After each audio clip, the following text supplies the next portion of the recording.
Last minute shakeup at 5:30 a.m., laundry situation not good. And when your focus is on helping your clients, it's easy to forget about yourself. But NASM knows trainers. Morning, Ryan. It's okay. And staying in front of the day isn't always as simple as 1, 2, 3.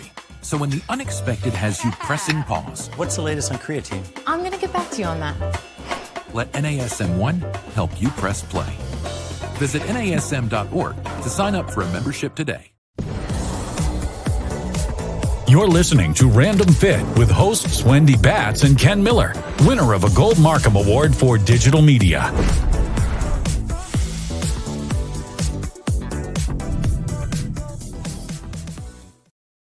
Hello, everyone. Welcome to Random Fit. I'm Wendy Batts here with Ken Miller. Ken, how are you? I'm great, Wendy. How you doing? You. My family, I am doing exceptionally well. How are you? Yeah, good, Wendy. Yeah. I'm actually, I can't wait to see what comes from this episode.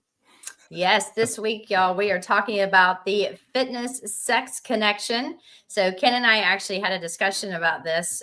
We both had clients just recently, considering it was the beginning of the new year, who were talking about setting goals. And two of my clients, one male and one female, both came and said that they wanted to look better when they're naked. We get that very often. Ken, I know you said, oh my gosh, I just had that happen as well.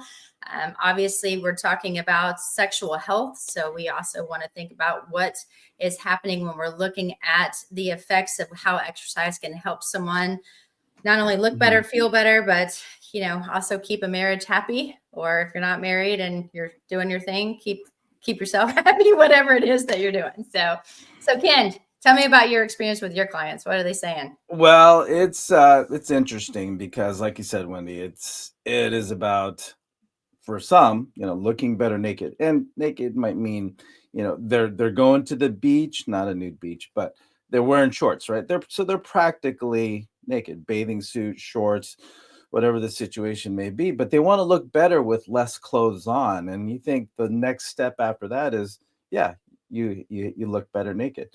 So outside of what a lot of people want to do when it comes to looking better with less clothes on, it's more than just about body composition and, losing fat, putting on lean muscle, and maybe, bigger shoulders, smaller waist, however you want to look at it. But there's a lot of information out there that we as personal trainers don't talk about, from the standpoint that it may look like, and Wendy, I'm looking to hear your thoughts on this, but to talk about the benefits of exercise as it relates to having relations.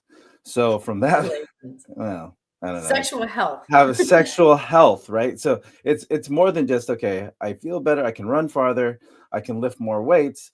But if you are in a relationship and you have somebody else that you have to take care of from a sexual standpoint, or even yourself and the benefits to you, there are a lot of benefits that personal trainers don't discuss with clients, because it's a pretty, for lack of a better word, intimate subject when it comes to, okay, well, what does this mean in the bedroom, right? Yeah, and there's a lot of benefits to it. Think about what you have to do when the activity happens, right? We want to think of it on a cardio standpoint. If you want to think about just cardiovascular health. Let's look at that. Not only does exercise improve your cardiovascular function, it's going to be crucial for your sexual arousal as well as your performance. And so you're thinking about the way that your body's going to adapt, right? And if somebody is struggling doing a plank, if someone is struggling and have weak triceps, if someone cramps really easy. I have one client that tells me, when he's actually trying to be intimate with his wife, he cramps in his feet, and he's like, it just kills the moment for her and myself. And so there's a lot of things that us as personal trainers, when you sit down and you have these intimate talks with your clients, there's a lot of things that we can do to help them just live activities of daily life or living, do the things that they want to do on a performance standpoint, whether they're going for walks or doing activities with their kids or whatever, but then also when they are in these particular situations. And I'm very open about it. I'm like, you know what, let's talk about where the struggles are, because when you're looking at exercise and looking at all the benefits, this checks a lot of boxes. Look at the cardiovascular health. Then you also want to think about hormonal balance. I mean, that's a big one, because we all know that regular exercise is going to help regulate hormones, including, which is really important, testosterone, because that's very important for libido in both women and men. Yep. And there's a lot of research about that. So there's a lot of boxes that we can check where, I mean, we're not getting into the details, but we are getting into the things that are important, because happy wife, happy life. So just saying. I was waiting for you to say that, but you knew it was going to come out one time, Ken. Well, at least the show's not over yet. But cardiorespiratory fitness standpoint, just to get on to touch on that point a little bit more. If you're in the act of sex, the one thing that you don't want to have, just being out of breath and out of shape and deconditioned, right? And sweating. Ew. Well, that's just your natural response to exercise. It's all exercise. That's why sex is exercise, depending, just. When I say sweating, I'm talking about like drips of unnecessary sweat. I know what sweating is. I wanted to rephrase that because, But from the standpoint of, you want to have a good heart and lung system, again, because it's there to help pump blood to all the extremities, fingernails, toenails, all the way down to the extremities, right? So we want to make sure that you're in shape and there is good exchange of oxygen, because during the act, you don't want to look like you just ran a half marathon, right? Or you don't want to feel like you've ran a half marathon because you're out of shape and you're deconditioned. So if there's anything that you can look at from a cardiorespiratory fitness standpoint, is just to be in shape, on top of the fact that yes, you are improving blood flow, yes, you are affecting hormonal responses, but also just the act of having sex. You want to have some, for lack of a better word again, endurance when it comes to having that intimate session. So being fit for the act is also another important point. And again, that was one thing that a client, he's pretty honest and open with me as far as, how his personal life goes. And it's like, yeah, that's it. You're in better shape. You're in better condition. Just think of it like sport. You need to train for sport. You do. And then I think a lot of it too, though. I'm sorry, the sun is killing me today. This happened to me on another podcast that we did, but I think it's important to talk about just, when you're looking at exercise in general and some of the benefits. I mean, we were talking about obviously cardiovascular health. We've talked about hormonal balance. We also want to look at, like you said, the chemical releases. So, we know that exercise is going to trigger the release of endorphins and dopamine, which is your feel good, different types of release, like hormones. And then, but you also want to think too, that it's also a stress reliever. So anytime that we can reduce stress, I mean, that's where we've talked multiple times about doing things like meditation. We want to try to find these natural stress relievers. I mean, sex is one of them, but there are multiple ways of doing that. And if you're looking at different types of connections between exercise and sexual health, we know that exercise is a key to multiple things, because I think too, how I feel affects my mood, my health overall, my daily experience going out, talking to people. If I feel good about myself, if I think I look good about myself, it's going to have that effect in everything that I do throughout my day and in my life and long-term. It's, and it's better for everyone. It builds healthy relationships, not only, physically, but I think emotionally and mentally and spiritually, all of it. I think it's a very well-rounded thing, and people get really uncomfortable about it, but it's part of life. I mean, it happens.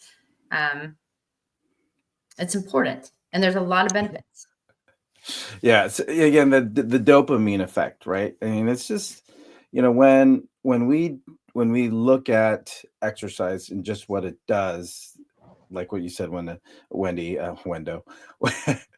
endorphins, dopamine, the feel good hormones. Those are the things that, as a result of exercise, but also as a result of intimacy. Those are the things that um, we have to understand, and why it's such it's such an important aspect of life, as you said.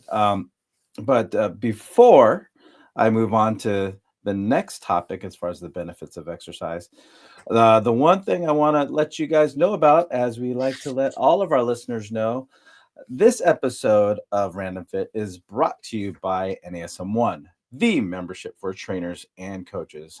Members enjoy unlimited access to hundreds of career resources. Get the Edge app to schedule and program clients. Enjoy half off all certifications and specializations. Access free CEUs and more. All this for just $35 a month. Go to nasm.org/membership to learn more about NASM One. All right, so let's talk about exercise and the benefits to women. So, Wendy, you kind of said it already when it comes to women, as far as happy wife, happy life. But as somebody told me that on my wedding day, I was like, all right, noted. So Well, I'll let you talk about the women's side.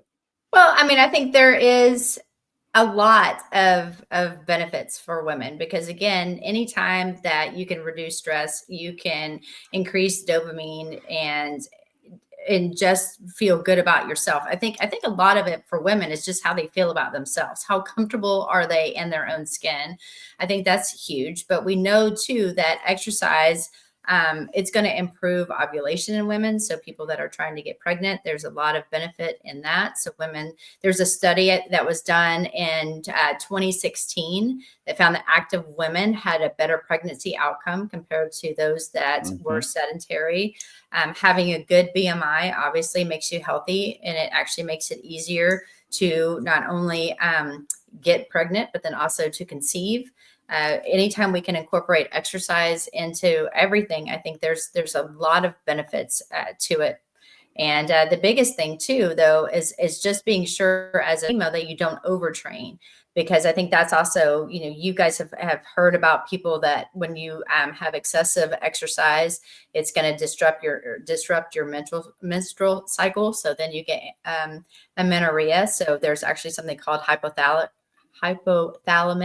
amenorrhea. Golly, I can't even talk today. But anyway, that's actually where that will just reduce your menstrual cycle, or actually make it disappear, especially in younger, very thin women that are very, very active. And so there's a lot of things where there needs to be a balance.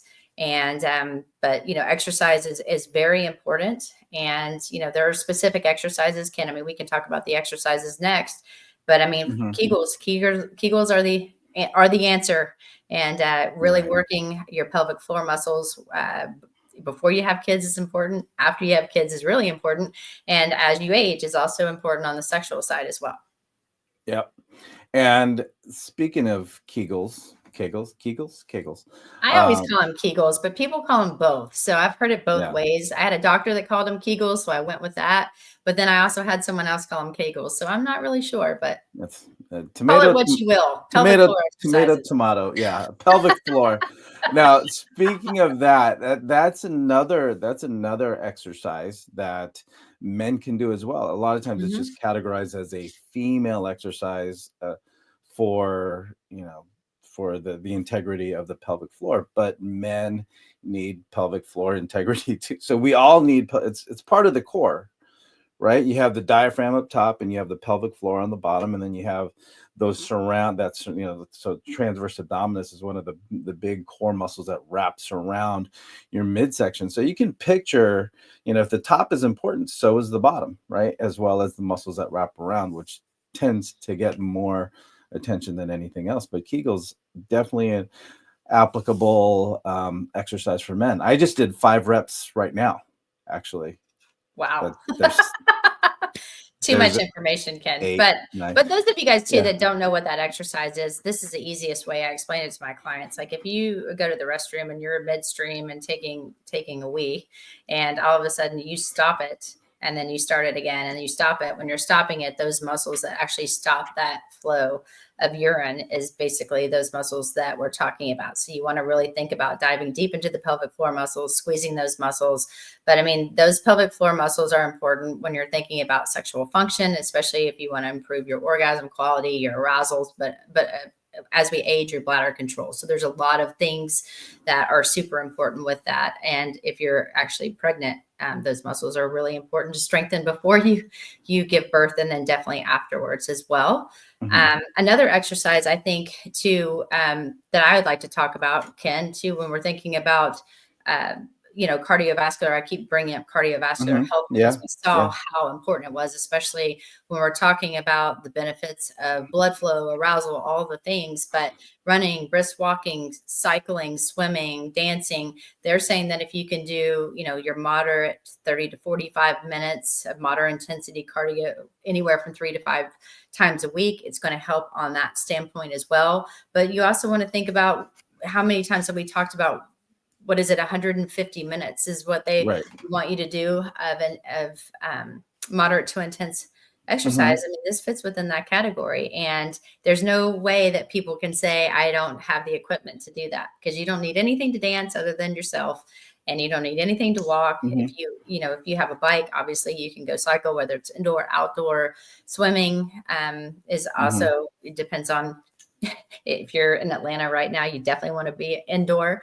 But, any of that, it's also going to increase your blood flow, circulation, stamina, overall cardio health, reducing risks of erectile dysfunction, enhancing arousal, all the things that are also very, very important.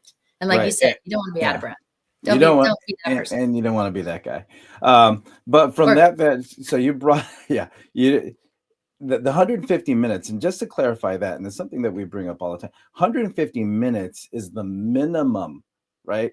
You can do more than 150 minutes. So from that vantage point, just know that that's the floor. We want to look at what you can do between the floor and the ceiling as far as that component of exercise is concerned. So just want to, before we talk about the next topic as far as sex goes, you are listening to Random Fit with both Wendy Batts and I, Ken Miller. We're talking about the fitness sex connection.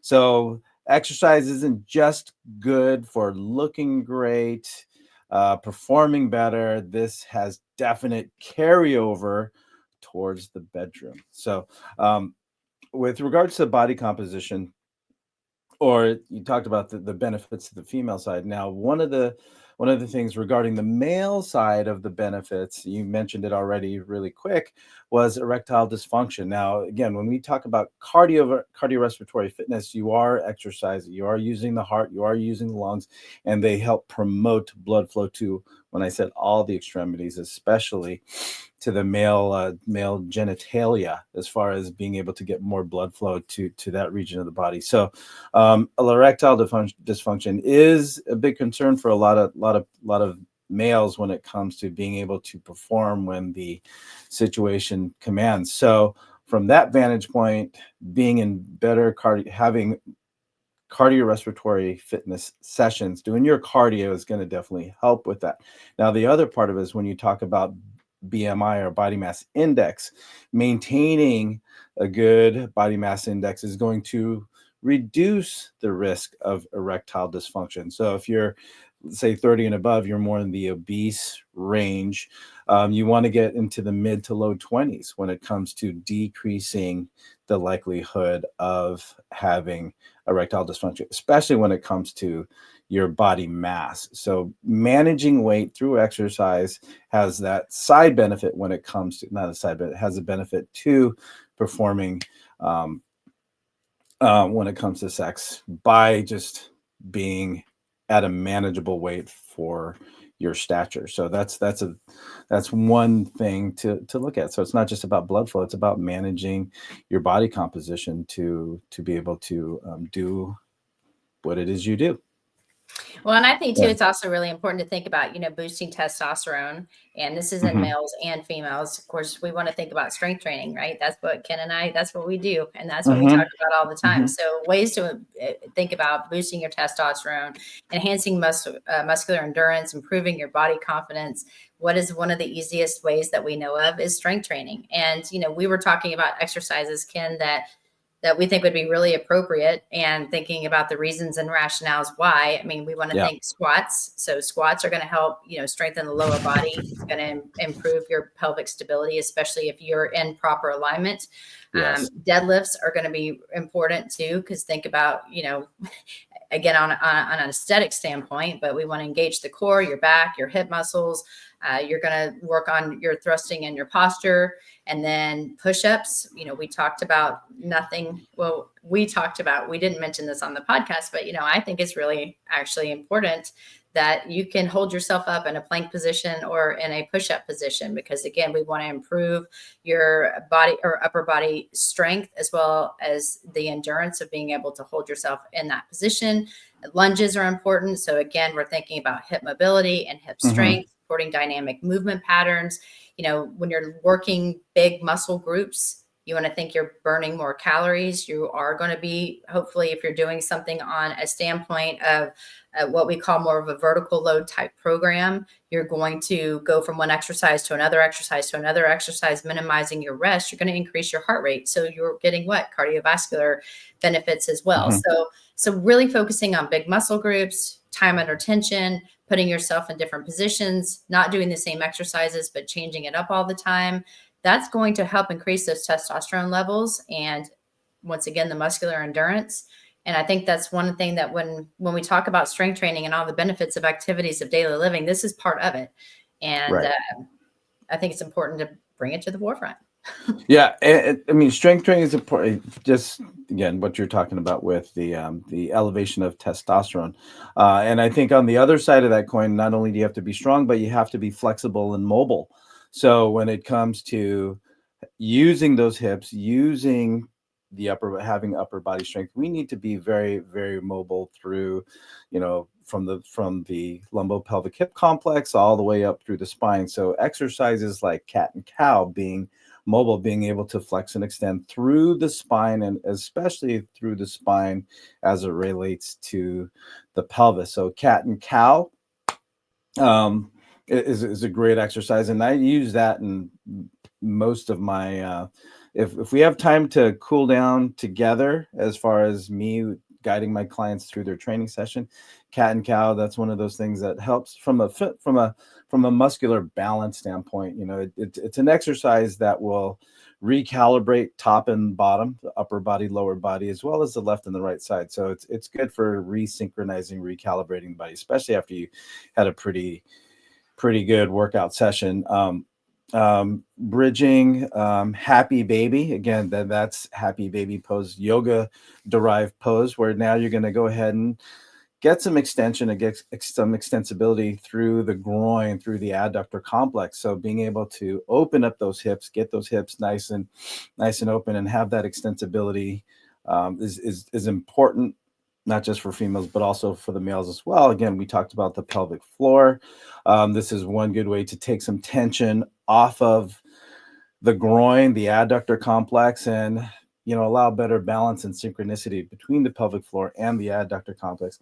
And the ever popular downward facing dog. Again, that's one of those catch-all exercises. I use downward facing dog a lot with my clients, just because of the upper body demand, the shoulder extensibility, as well as, if you're doing it right, you have nice tall spine, your good extension from shoulders to hips, but also through the hamstrings. So you brought up that client of your, Wednesday, that would get the cramps in their feet. Well, I had clients that have that cramp up in their hamstrings. That's one thing they Oh say, yeah. what can I do about the hamstring? Because when my wife and I, we were getting intimate, my hamstrings are just fired up. Right. So from that standpoint, it's a downward facing dog is a great exercise to activate the spine, but also get some extension through the lower body. So just to give you, again, you have the strength and you have the mobility and flexibility that need to be integrated into your program. 100%. I mean, there's so many different exercises that if you look Hmm. at what you're doing within the exercise and how it correlates to what you may be doing in the bedroom, there are a lot of correlations. Like we mentioned, and a big one is the plank. So again, we're strengthening the entire core. Russian twist, that was one of the ones that when Hmm. we were looking stuff up, which again, you have to be careful looking some of this stuff up. There's no telling what's going to pop up on your computer. So just be careful with that. But I mean, we're looking at oblique strength and rotation flexibility. Leg raises, again, we're looking in when you're thinking about leg raises, I'm talking about like on your back, you're lifting and lowering your legs. So we're focusing a lot on the hip flexors. We're working a lot of the lower abs. Of course, bird dogs, again, very phase one type exercises. If you're part of NASM's, and follow the OPT model, that's where you're on all fours and you do opposite arm, opposite leg. So you're working in a contralateral position. So you're getting that movement. And then Hmm. thinking too about hip mobility and glute activation. I mean, those kind of go hand in hand. A lot of times when we talk about activation, they'll put that with some of the core muscles. Ken, you talked about, doing just the floor bridges. That's the same type of thing. If people are like, what about hip thrusts? That's just weighted. Well, fine. If Hmm. you can do it on the floor Yeah. and you can do a proper bridge with optimal alignment and it's no weight, and then you want to start adding weight until you're doing a true hip thrust, which means you've got the barbell and you're just doing the exact same motion, but you're lifting heavier weight, then that's totally fine too. Of course, clamshells, you want to really make sure better hip stability. We're working the outer hips, of course. And another one is like deep squats, time under tension, holding positions, getting good flexibility within the entire lower body region.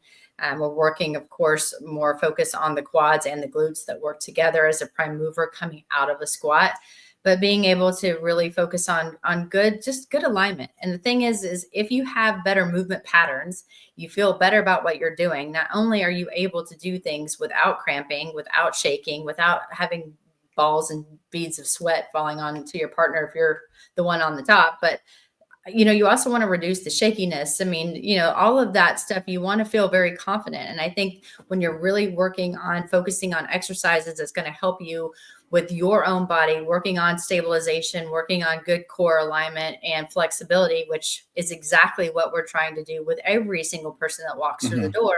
This is going to translate into better movement and quality of what you're doing throughout every exercise or everything in life, if you Or will. everything. Everything. Everything in life. Yeah, and it's this isn't any one of those things. The list of exercises that between you and I, Wendy, that we just discussed, that we just shared, these aren't things that, this is not a bedroom workout, but these are things that just get you. We prescribe them and we recommend them and we guide our clients to do them regularly so they can do what they want to do on the court, on the field, and performance for sport. But there's that definite carryover um, when it comes to being able to perform better in the bedroom. So this has been quite the episode, Wendy. But it is one of those things that comes up. I mean, depending on the client trainer relationship. Sometimes if you're a personal trainer, even a strength coach listening to us on this podcast, I'm sure it's one of those things that when you talk about it, it can come up and you just giggle and joke around. But there are some serious benefits to understanding that the stress you put on yourself physically, voluntarily through exercise does have a strong carryover to intimacy. But it's also one of those things that if you haven't been exercising, or if you're listening is list off those exercises and they're not on your list, and you think, oh well, I do cramp up in my hamstring, or I do have a problem with holding myself in position, I get tired and we have to do something else. So that's just something to consider when it comes to, okay, well, how can I be a better partner for my partner?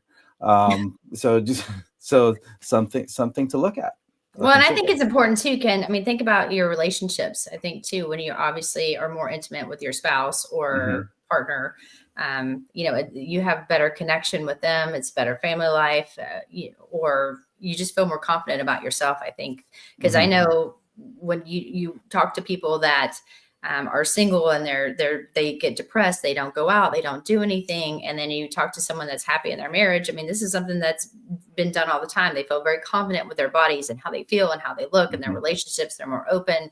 And if you're looking and you start reading through like all the benefits of what sex can do just to you personally and professionally and physically and emotionally, and you don't even know it, it's actually very fascinating. So there's a ton of positives that come out of it. Ton, all of it. Ton. Yes. So thanks, Wendy, for your insight. I really appreciate you sharing your experience with clients and how it's helped them. So, and I, I'll definitely be forwarding this to my clients. Saying, remember when we talked about that? All right, this is. I thought you were going to forward it to your wife. I was like, wait a minute. Look what I'm going to start doing, Stacey. Yeah. We're doing downward facing dogs. All right. So for those of you listening to us here on Random Fit, thank you so much for listening to us on this episode on the fitness sex connection. Listen to it over again, just because there are a lot of gems that we both shared here. So like, follow, subscribe, download, share, but do let us know what else if we can talk about this topic when it comes to exercise and the benefits to that aspect of your life. We can talk about anything. So definitely let us know what you want us to talk about in the future. So until next time, everybody, take care and be well.